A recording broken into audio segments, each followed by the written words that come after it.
নমস্কার, আমি ডাক্তার অসীম মাইতি। এই শীতকালে আপনার শিশুর পরিচর্যা নিয়ে আমি সংক্ষেপে বলছি। সেটা হচ্ছে, জানেন আমাদের গ্রীষ্মপ্রধান দেশ, তাও শীতে আমরা জুবুথুবু আদৌ হওয়ার মতো কলকাতায় শীত পড়েনি। তো এখন মোটামুটি যে শীত পড়েছে, যেটা আপনার শিশুদের ভালো রাখার জন্য রোজ ঈষদুষ্ণ গরম জলে চান করাবেন, পর্যাপ্ত পরিমাণে জল খাওয়াবেন।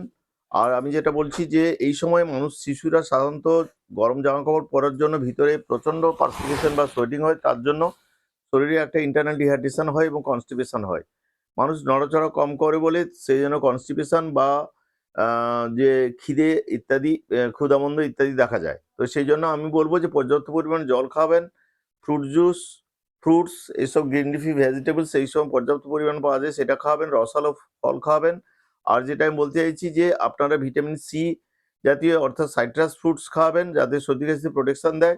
আর এই প্রচন্ড ভাইরাসের মহলে আপনারা যেগুলো গ্যাদারিংসে যাবেন, বিশেষ করে সোশ্যাল ফাংশনস বা মানে কোনো রকম গ্যাদারিংস, সোশ্যাল রিচুয়াল পলিটিক্যাল যে কোনো গ্যাদারিংসে শিশুদের নিয়ে যান বা আপনারা যান, আপনারা কাইন্ডলি মাস্ক ব্যবহার করুন। তাতে আপনারা অনেকেই ড্রপলেট ইনফেকশন থেকে নিজেরাও বাঁচবেন এবং আপনাদের শিশুদের বাঁচাবেন। আর একটা যেটা বলছি যে বাচ্চাদের সুষম খাদ্যের মধ্যে যেগুলো হোমমেড খাবার খাওয়াবেন, জাঙ্ক ফুড খাওয়াবেন না, সহজলভ্য সহজপাচ্য খাবার যেগুলো হোম ফুড সেগুলো খাওয়াবেন। প্যাস্ট্রি জাতীয় জিনিস বা এই ময়দা জাতীয় জিনিস বা যেগুলো কনস্টিপেটিং ফুড সেগুলো খাবেন না। বিশেষ করে junk food, chips, burger, pizza এইসব জাতীয় জিনিস খাওয়াবেন না। এতে কনস্টিপেশন থেকে কোলাইটিস এবং অন্যান্য রকম সমস্যা হতে পারে।